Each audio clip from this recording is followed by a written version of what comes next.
What's up, everybody? It's Wincy Terry Bryant, your host for the Arts Ignited podcast, an extension of NJPAC's Standing in Solidarity program developed by the Arts Education team. Our experts light up the mic with honest conversations that welcome social justice topics into the classroom and spark change in any learning space.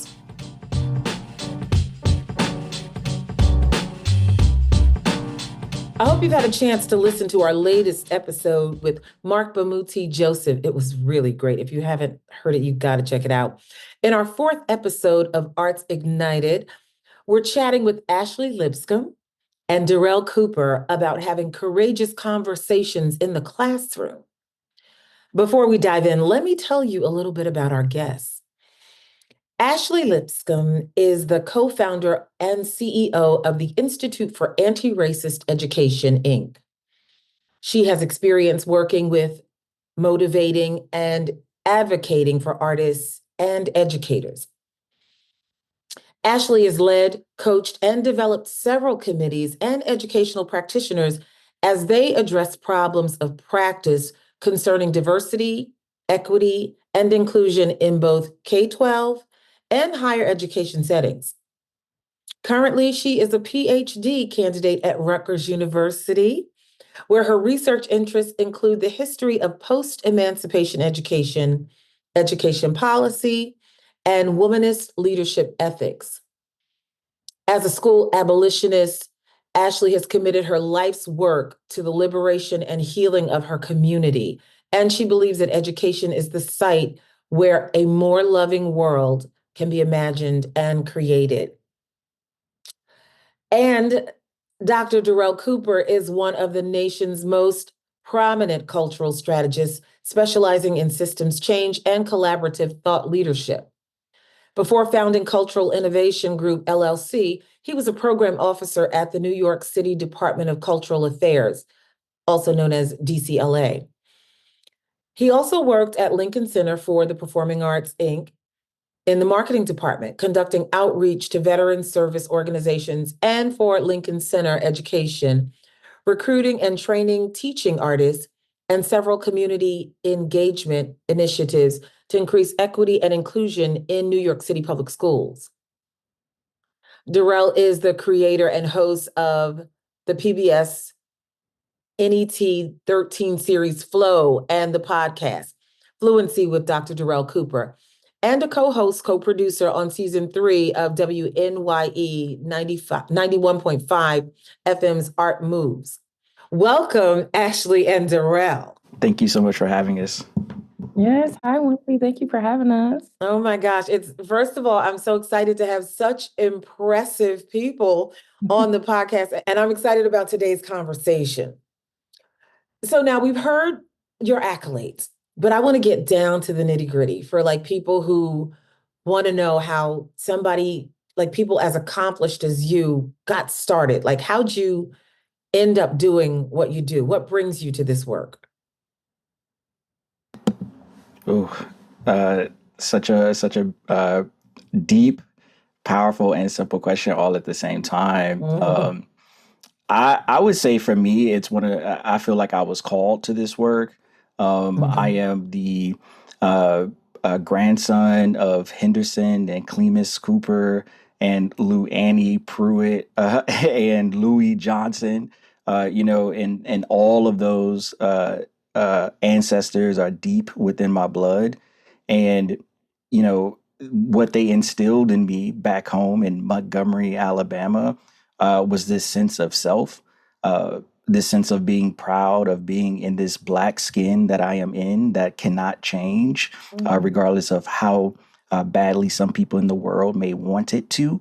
And so this social justice work, this activism work, this artivism work that I feel myself called to was inevitable, I think, for me. In many ways, I was on a crash course with change. And it's been an ever-going sort of ebb and flow of thinking about progress, thinking about ways in which I can leave this world a slightly better place than when I first came into it. And I do that in many different ways, some of which we'll talk about over the course of this conversation. But I will say that this work has found me. I did not find this work. How did it come to be for you, Ashley? Oh, thank you. I'm gonna have to let me go in the lane of Dr. Cooper real quick. Uh-huh. I think this is ancestral work, right? Uh, And so when I think about the research I've been doing lately and just reading up on the faith communities of the 19th century that were on the precipice of like what freedom was supposed to be for them after emancipation, and they took that fight of getting education and literacy and being a faith-filled people, right? They founded their own institutions and their own pathway to experience the liberation that God promised them. And so I think about that as I got to witness growing up. Both my grandmothers are in school systems, right? One grandmother was a paraprofessional, is what we call them now. Then they were teachers' aides. My other grandmother, on my father's side, my paternal grandmother, she was at that point what was called the truancy officer, right? So if you weren't in school, she was knocking on the doors trying to figure out what's going on with the babies. And so I think I got to witness both of them be in school, both of them do school things differently, but always talking about, now that I think about it, thank you, Dr. Cooper, for bringing that in. Now I think about it, I got to watch them talk about the things that they didn't like about the school systems, right? okay. Mhm. And the ways that students were treated who look like us. And I got to witness that um, and admire that. But then I also got to watch them do community things, right? I got to watch them go to school. But when somebody came knocking on our door one Thanksgiving, asking if he could cut our lawn just to get, some extra cash, watching my family not only give him money, but plates upon plates of food to take Yeah. home and say, you don't even have to be out here cutting his grass. It was something about that communal witness and like that social action that's very intimate, very relationship oriented, and very communal. Yeah. And I think I got to witness that, take that on, and say, I'm gonna go to the classroom and become a teacher. And those students sort of changed me and helped me to see things differently. As I began to really teach and get into it, I got to see some things and ask some important questions about what education is and what it's supposed to do. And similarly, this is a call on my life, right? I am literally a reverend. Okay, don't hold that against me. And being a reverend, it helps me, I think, to see what relationship building is supposed to be differently, right? I have this sort of framework of love and radical love. And so I was really questioning, well, what is missing? What do I feel is missing as an educator? What do I need to be the best for my students? And I began to go on a journey of exploration trying to answer that question. Led me to an MDiv program that landed me at Harvard University and got to experience probably one of the harder experiences of my life. Like it's the first time I'm really able to have language for what I've been feeling most of my life. What is Wow. racism? Actually having language for it. And so in that program, I got to focus on racial justice and healing and really think about what all that means in this world today. Um, and so finally, upon graduation and the pandemic, we give it many names. And so after the pandemic, I was able to merge those two worlds, right? These two vocations, this communal witness that the church has sort of given me, and then also education, and continue to merge them as my ancestors have done to help make some social change. And so the Institute for Anti-Racist Education is born from that. I wanted to help other teachers have the tools that I needed myself and felt like I didn't have, tools that helped me to name some of the issues that are in education, but also tools that help me to navigate how to address them, right? And create the better learning experiences for all students. So yeah, that was long but short of the Yeah. call. I'm Yeah. trying. Well, take me back to the moment for each of you when you realized, well, I can actually make a difference. Not like I'm going to get in here, I'm going to try, but when did the light bulb go on? When did a child connect with you? You connect with the child. Like when did you see, well, I'm actually having impact? Oh, such a great question. I have to, shout out to the Queen, Nikki Giovanni, who just recently passed away as we speak. We recently gained an ancestor in Nikki. And I had the incredible honor of interviewing Nikki not once, not twice, but 3 times, once in person. One of the things that she said to me, and, and I wrote about this recently where I just said, each time she changed the way that I see the world and myself. And it's so true. But one of the things that she said to me in one of our conversations, she said, a lot of times people go into different work or go about their careers, about their life, and what they want to do, especially when they're young and energetic and ambitious. What they want to do is they want to go out and change the world. Thinking about your question around when did I realize I was having impact or had impact? I don't know if I have any impact, but she was saying like what people want to do is go out and like change the world. But she was like, what I've come to realize as I've gotten older is the real key is not to try to change the world, but not to let the world change you. And that's the part that I've been fighting for the last 5-10 years. How can, and it really kind of circles back to everything that we've kind of been talking about already that Ashley brought into the conversation as well around like, ancestral work and blood memory and, all of these things that are deep epigenetically into the core of who we are as people. If we stick to the same thing that allowed our ancestors to make it, then we are actually going to be okay because freedom is encoded into our DNA.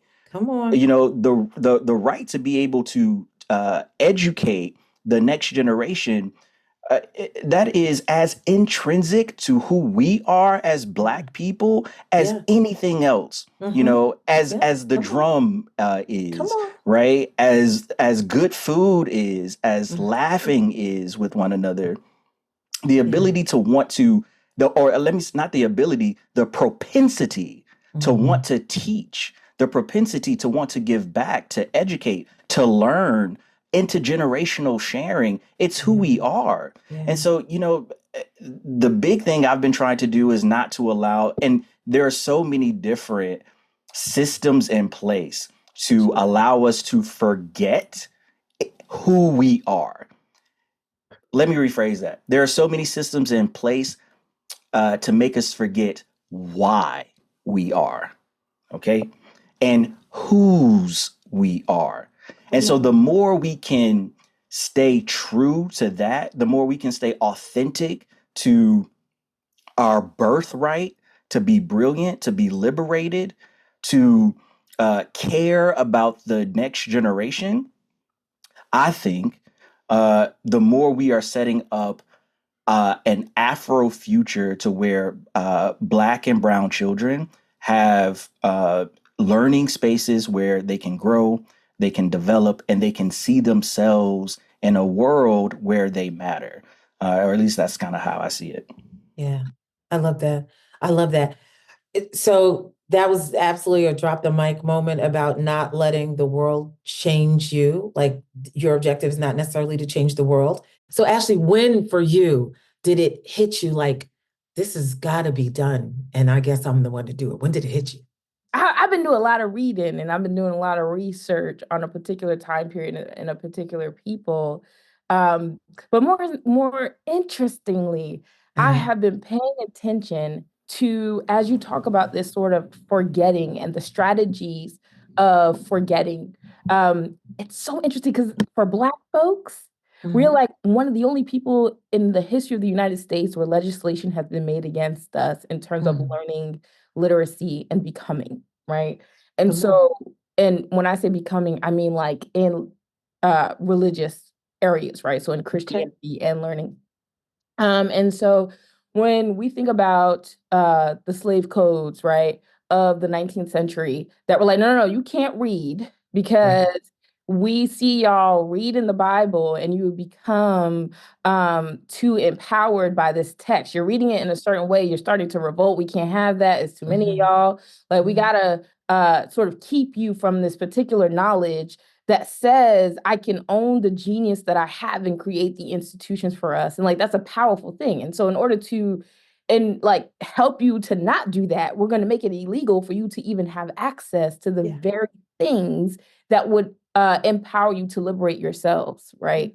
But we come from a genius people, right, that had hush harbors, right, that were meeting outside to worship, to do all those things, that were teaching each other how to read on the slide, that were creating schools and churches, so that when in places like Mississippi, when they were first starting to build public schools, they were able to get that system of a tax-funded school system because Black folks had already double taxed themselves to hold these institutions. And so you get public education, a tax-funded system to come about because Black folks already had it in Mississippi, right? This is an example of what happens when we have access to the tools we need to create our own institutions and build for ourselves. That's a genius that is inherent in us, right? And so look, I ain't got the words like Dr. Cooper over here with epigenetics and all the things. When I think about this sort of spirit of witness that we get from our people, even today, when you see legislation that says, no, you can't teach particular books, we have to ban the books, you can't teach certain types of history, that is a strategic strategy that has been shifted over time that our ancestors already worked against. And if we pay attention to their own strategies, we would see that we did not just leave it in the hands of states and governments to provide the education that is necessary for us. For Black folks, it's always been about community partnership, communal learning, right? And so what does that look like today? And I think this is the question that leads me to, oh yeah, no, this is the time for this work, right? As we get ready to head into, whenever you all are going to listen to this, right, an administration that has already strategically attacked education already once before. And now we know that this is sort of coming down the pipe again, where we have to be mindful of how we even say things in certain states. Teachers can literally lose their jobs just by saying the wrong thing. So this is the time for our community organizations, and my community organization of choice, right, is not just my nonprofit, but it is my church. And this is a historical legacy that I tap into to say, oh, no. Our ancestors were talking about reading and writing in churches. They were having spellers and Bibles and learning to read. That is not something they left in just the state's hands. And so this is our time to now figure out, and I'm talking about all communities, not just the Black community, but for all communities, to really think about how to come together in the community to help the teachers and the schools who are trying to do the best that they can. This is a time of solidarity. And I think this is where I'm like, okay, this is the time for me to really be out here on the ground, helping out the folks. And not because I think I'm a savior, right? Because in education, we really got to be careful about that complex. Not because I think I'm the one who can ultimately save the people, but because I am deeply invested in being with you in this, right? And so I think that that's where I'm like, no, this is the time, because I've been reading a whole lot of stuff, and we might actually learn something if we go back into this history. So I think that's where I'm like, yeah, this is the time, and I want to do what I can. I also heard it's Gemini season coming up in 2025. I don't know. These folks out here talking about, I'm a preacher, but these folks out here talking about it's our season, Dr. Cooper. So, I also feel like, let me get out here and get on the prayer wall so I can actually get out here. It's my season. I heard. Come on. Let's get go it. season. I love it. I love this conversation. I love the way you are seeking to empower, like you said, not just churches, but organizations like both of you, who are really kind of like putting the power, like empowering people to do what needs to be done within your metron. So everybody has a certain metron, like you have a certain group that you impact. And I hear you. Like, that's why you guys are here, to talk about where we need to be courageous in our conversations. And what I want you guys to kind of identify for us is what makes a conversation courageous. Because now we got educators, and we probably have some educators listening to this right now saying, yeah, I'm not going to lose my job trying to talk about woke culture. So if that's what you mean by courageous conversation, like, I'll pass because I need to feed my family, which is completely understandable. What do you guys call a courageous conversation? And when do like educators, especially in arts, need to be prepared to have these kind of conversations?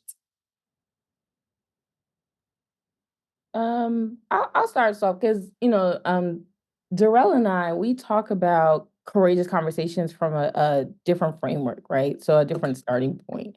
When I Okay. think about it, when I first started getting into this work, courageous conversations has just sort of been the ways that we sort of defined difficult dialogue with one another. And usually, when we start from this point of having to be brave to enter it, in my mind, I wonder what distance we create from one another when we realize that fear can get in the way. Mhm. Because what happens is we're afraid to have certain conversations because of how folks may respond. You don't want to say the wrong things, you don't want to trip up, you don't want to hurt anybody, right? And so when I think about that, if we're going to go into these conversations where we are seeking to change or seeking to understand or build relationship, what we or at least what I like to say is like this is transformative work. So Mhm. I enter the conversation, not that this is a courageous conversation, but this is a conversation where I'm seeking transformation.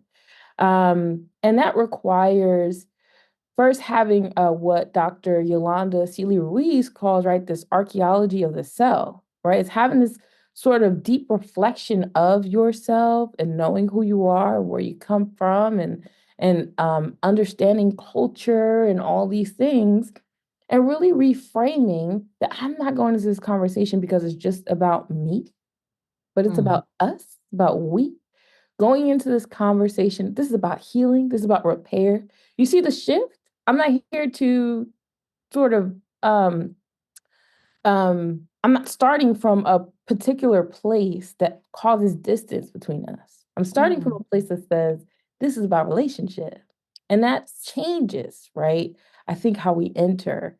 And then Durell, I'll let you, Dr. Cooper, I'll let you talk about the how this sort of forms in the arts classroom. But in the classroom, especially when we're talking to students, having hard conversations about what they're seeing in the world, right? Like Mhm. right now, I Mhm. started teaching in 2016. I'm sorry, I started teaching in 2012. But however, in 2016, that's when Trump was coming in. And it was actually my last year. I'm going to say I left teaching a year after that. And students were able to navigate and have these conversations because I was giving them the tools to do so. It's about the tools. What are the Mhm. tools we have to enter these conversations to help us, right? And so I think transformative conversation and transformative dialogue helps to provide the tools we need to have those conversations, right? When you guys are setting classroom teachers up to be prepared, first of all, you're talking about giving students tools to be prepared. What first of all, what age range are we talking about? Because I know we have educators who run the gamut who listen to this podcast. So what age range are we talking about? I think it can be modified for any age.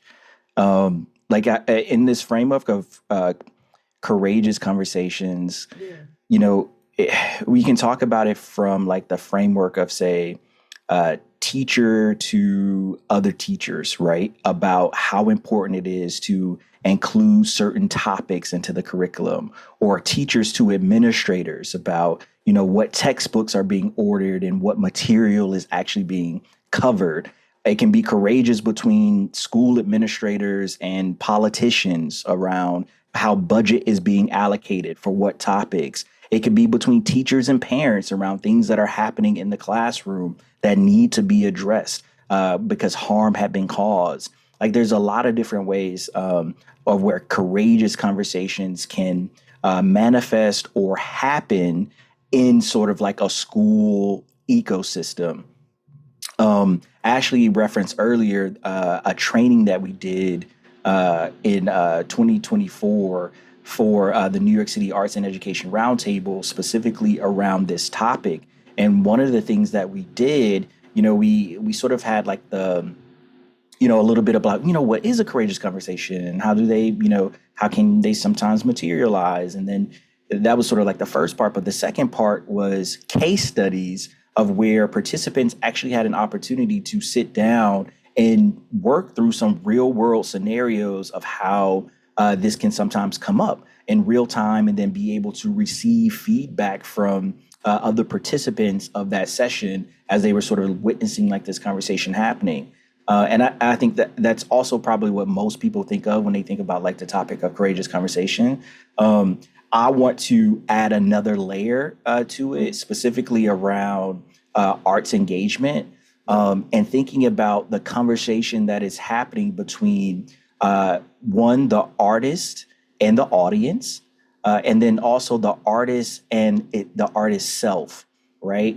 And that is also a way to have courageous conversation when you think about what topics need to be explored. You know, what is the artist's voice, in allowing students pathways to be able to discover what that voice is, to find that voice, and like really thinking about, how, if possible, can we integrate this idea of courageous exploration as an integral part to courageous conversations, and not just coming to like a courageous conversation doesn't just happen, say, when there's some sort of issue that's happening, right, in the classroom or in the school setting.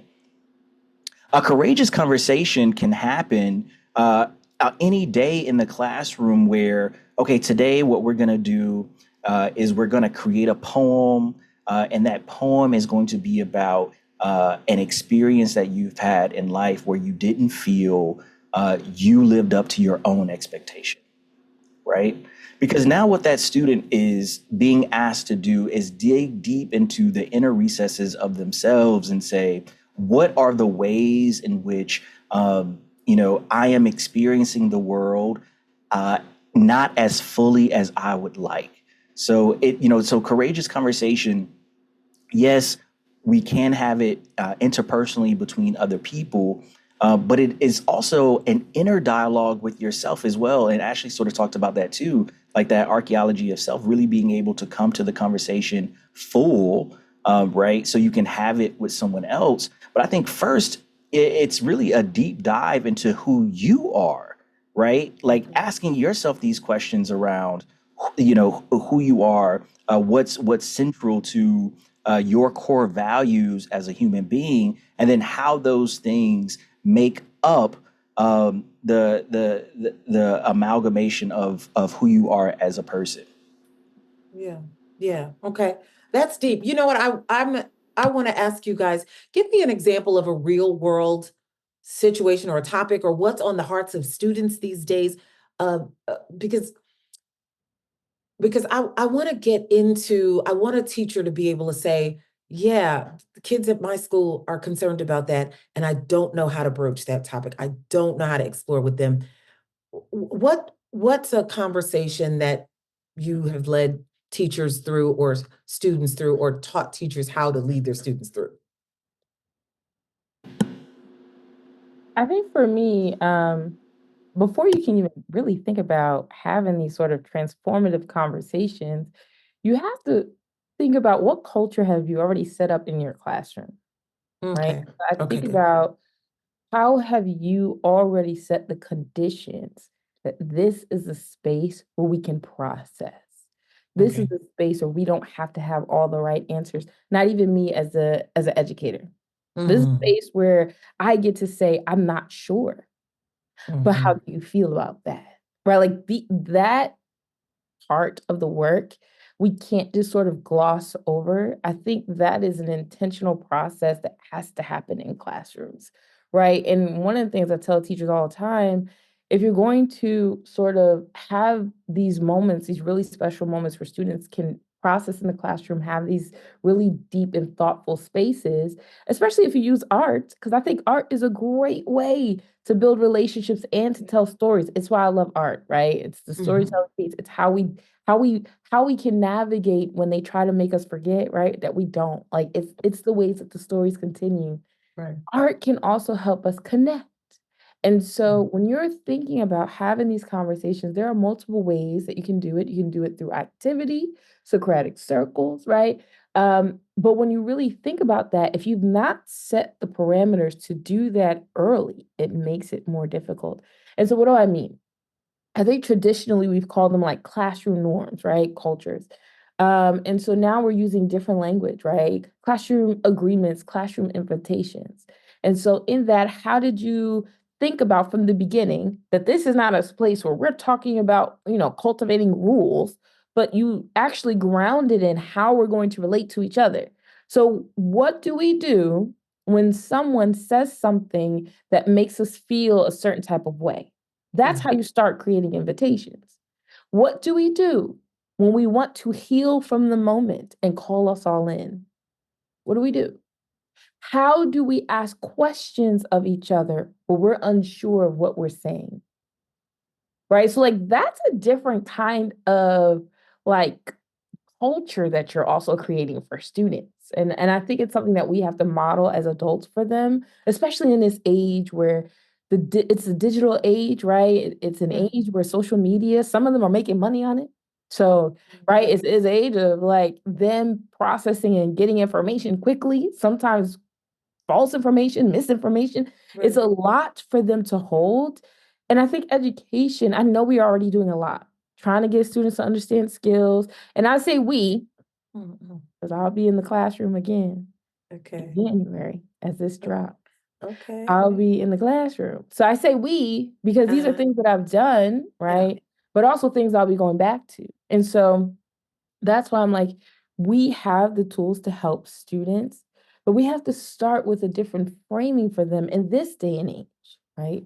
And so I think that's one way that we can even just start. If you want to have these conversations, think about how you sort of set them up from the beginning to be able to relate to one another so that they can have it. Because if a student says something, right, if a student misgenders someone, if a student says something that's ableist, if a student says something that's problematic, we swim in a world that teaches them these things.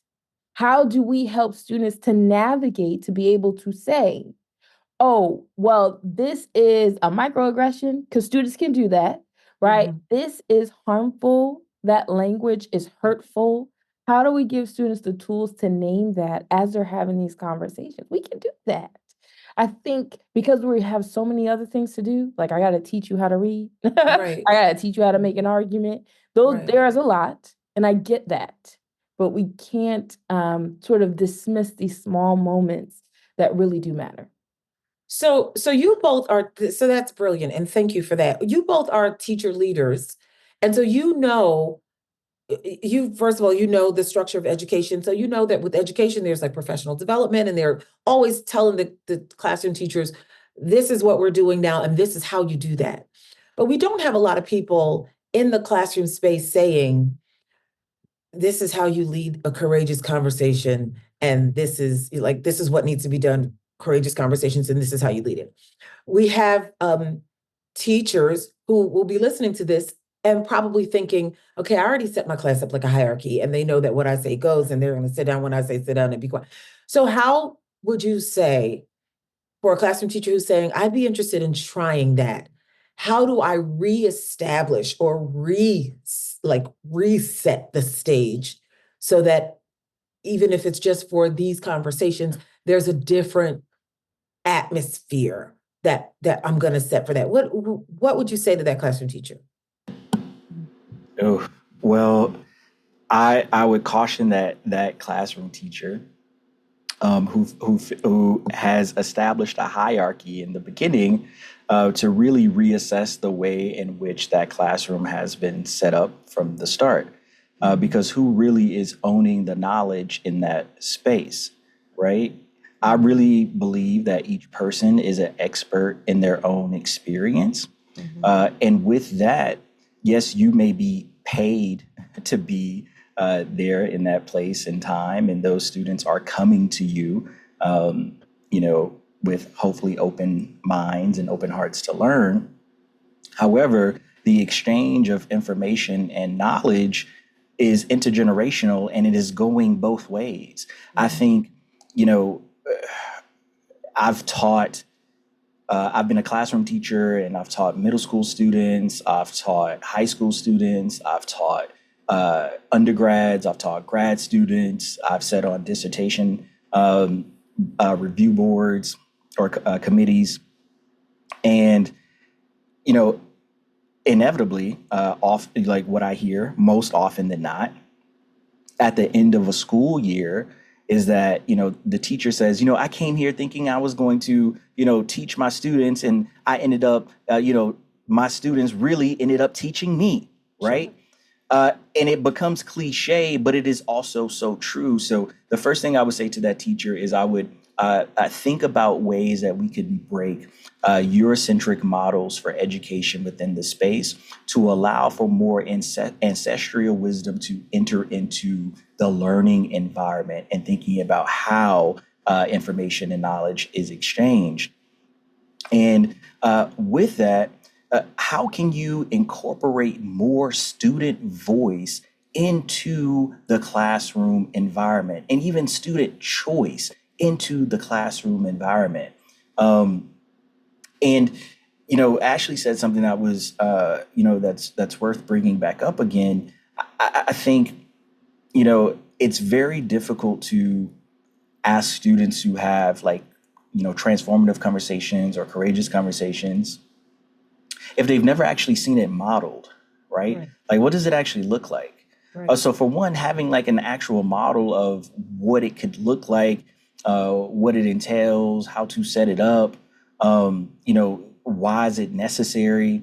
And then from like a skills perspective, they may have never, seen and there's some teachers who may have never been able to implement a conversation where we are not just listening with our ears, but we are listening with our hearts. We are listening with our spirits. We are listening for something deeper than just understanding. We are listening for connection, right? Knowing that whatever this disagreement that we're having between you and I, the disagreement is based on the idea, not on the person. So once we get that aside, how can we, and Ashley talked about this earlier, how can we close the distance, right, that society has created, right, that all of these other sort of like external factors and circumstances have created to allow this moment to come to a head. And one of the ways that we can break those barriers down is just the way in which we are coming to the table to learn, the way in which we are coming to the table to say, this is what happened to me. This is how I experienced it. And I would love to know, was that your intention, right? Because this is the impact that it had. And I guess the other part to that is too, it's just feelings matter. And I don't know, if everyone necessarily believes that, but they do. And, just depending on, people's experiences and with different relationships and things like that, your partner may let you know, my feelings matter here, and you're not taking them into consideration in this conversation. And for whatever reason, our society, and it really comes from, again, a very Eurocentric view, values thought and idea and facts a lot more than it does feelings around situations and things that happen, right? So then things like intention and impact, one, they start to become conflated, right? But then it also leaves very little room for, again, that nuance between disagreeing with an idea versus disagreeing with the person. So again, I think in being able to break down those barriers, to be able to come to conversations with your full authentic self, a really big part of that is, are you able to be vulnerable enough to actually reveal during the course of that transformative conversation, through that courageous conversation, what the actual issue is? Like, it's okay to tell you hurt my feelings and this is why. And if you don't value those feelings, that's okay. But you and I probably should not continue whatever this relationship is if that's going to be the case, right? Or if, you're in a situation to where you have to continue collaborating with this person. Maybe they're a peer. Maybe it's a student in your classroom. Maybe it's an administrator, and that relationship has to continue. And this kind of goes back to also to what Ashley was saying. The rules of engagement need to be very clearly outlined here going forward, because these are my boundaries and you crossed the line. Yeah. So I'm glad you brought that up, rules of engagement, and making it really clear. I want to play like a lightning round because I want to give my teachers something to walk away with that they can they can implement tomorrow in the classroom. All right. So one line answers. Okay. I'm going to bounce back and forth. Ashley, give me a topic for a classroom. So in this classroom, the courageous conversation would be about fill in the blank. Current events, use an emoji to tell me how you're feeling right now. Perfect. So emojis are going to tell me how you're feeling. All right. So emojis for emotions. Perfect. All right. Dr. Durell, give me an age range, like a grade range. So this will work in this grade. I'll say sixth grade, just Sixth because grade. middle school. So I'll say sixth grade. Perfect. Middle school. So I know all my middle school teachers are probably rubbing their hands together right now, like, yes, let's go, because it's so hard to get these kids to talk about, anything other than anger. So anything, exactly. So that's so perfect. All right, now I'm bouncing back to you, Ashley, and then Durell, if you want to sound off, give me some ground rules. Like you could give me 3, so we could, or you could give me 4, 2 apiece, to set it up for the middle school classroom. How would I, as a classroom teacher who's never done anything like this, I've never done anything like this before. I'm terrified of even asking my kids to open up because I don't know what I'm going to do with it if they say something that I'm not ready to handle. So give me, Ashley, give me one, Durell, give me one, back to Ashley, back to Durell.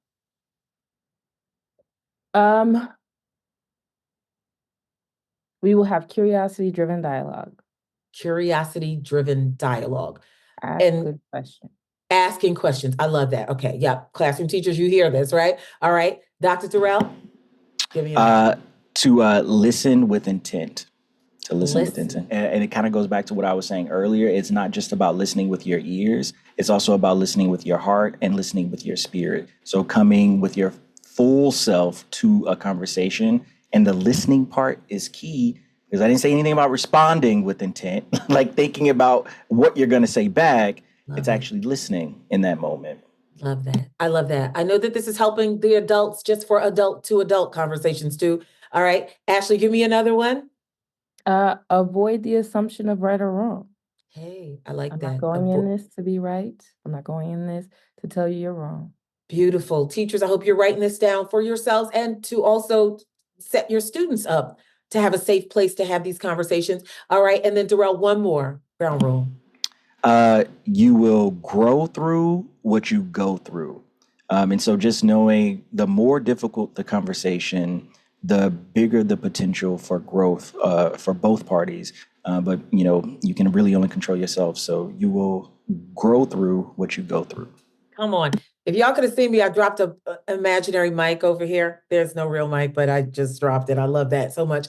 All right. Now, offense. So heated. Like, what do we do when it gets heated? Because I know the classroom teachers are thinking that right now. Like, what do I do when it gets out of hand? I think it's okay to ask for a pause in the conversation and to come back when, tempers have calmed down and both parties feel willing to engage further in the conversation. Because again, you don't want to reach a point where people start to allow anger to shut them down. And again, to not be able to listen as intently as we would like. And so if you are starting to notice that, there's no longer that exchange of information or that exchange of wanting to actually learn and grow, it's okay to ask for a pause and to return to that conversation at another moment. Nice. I like in the moment, as you pause, empower the students, like sort of grow this skill. What do you notice and you wonder in this conversation? Nice. So what did you notice? So what just happened? Right? What do you wonder? Right? I noticed that my breathing got really fast. I noticed that this person's voice their tone changed. I wonder if I had taken a break to really listen, what I would have heard. I wonder if I'm misunderstanding what you're saying. I wonder, like, these things we can teach the children to do, right? And in those moments, we can empower them not to be afraid of the difficulty, right? Because I think that's where we mess up as adults. That's why we can't do it because we haven't been taught how to do it. So I noticed this, right? And so as a teacher, our job is to sort of help them get better at that skill. So in the moment, what do we notice? What do we wonder? We have to pause the conversation because here's what I noticed. And I'm wondering how we're feeling. Nice. Right. And so that's a really unique skill that we can teach students. I love that. I love that. I love all of this. It's so necessary.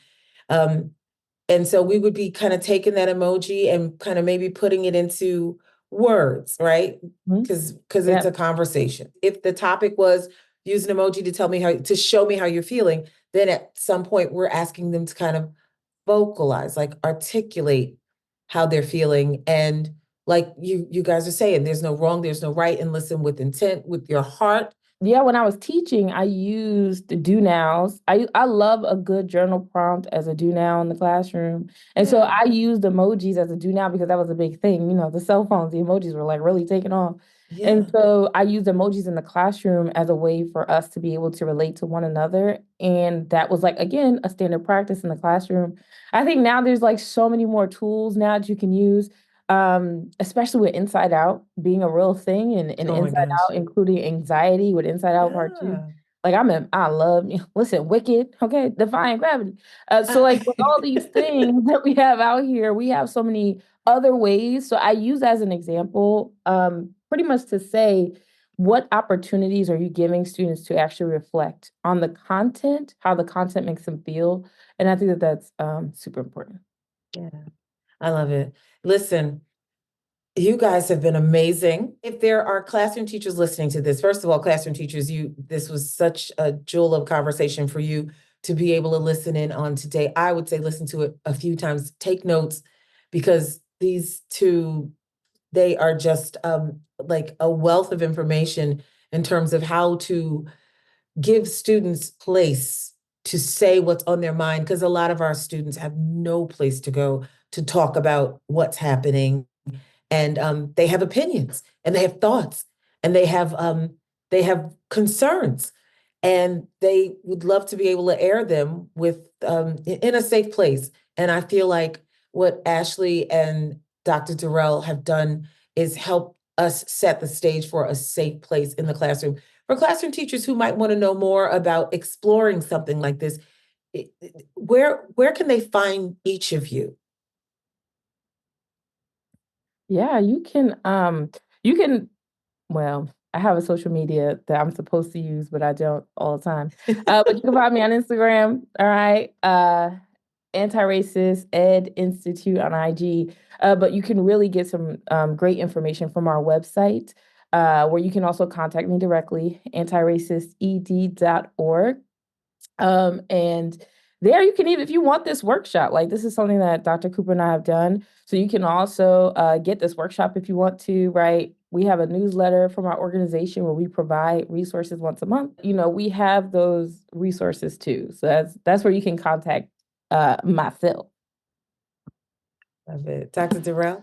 Yes, Cultural Innovation Group .org. You can find all of my socials there. And yeah, I'm also on the board at the Institute for Anti-Racist Education. So if you only remember that website, it can be a one-stop shop, because if you email them, they will get in touch with me. And I'm a proud board member at that. I love it. I love it. I want to thank you both so much for such a meaningful conversation. Everybody listening, be sure to check out the Institute for Anti-Racist Education and subscribe to their newsletter. You can find them both. Also, check out The Flow with Dr. Durell Cooper, premiering on PBS. Yes, yes. And watch out for our next season, which will be released this fall. We hope you were inspired to engage in courageous conversations and adopt this practice in your classroom. Until next time, this is your host, Wincy Terry Bryant, and this is Arts Ignited. Thank you for listening to Arts Ignited, a podcast from NJPAC's Social Justice Learning Series, a Standing in Solidarity program. For educators in the audience, make sure to complete the episode survey. You'll need to do this to receive your professional development certificate. And keep an eye out for our next episode. The Arts Ignited podcast hosts honest conversations with leading experts about how the arts can change the world. You have a burning question or interesting topic idea? We want to hear from you. So reach out to us and we'll consider it for a future episode. Now make sure to follow at NJPAC and at NJPAC Arts Ed for updates on our programming. Lastly, I want to thank our friends at Yardbird Productions for producing and editing this episode, as well as Garrett, who's a young artist from NJPAC's hip hop education program, for his original music beats. That's right, those beats you hear. Thanks, Garrett. This podcast is made possible through NJPAC's Colton Institute for Training and Research in the Arts, founded and supported by the generosity of Judy and Stuart Colton.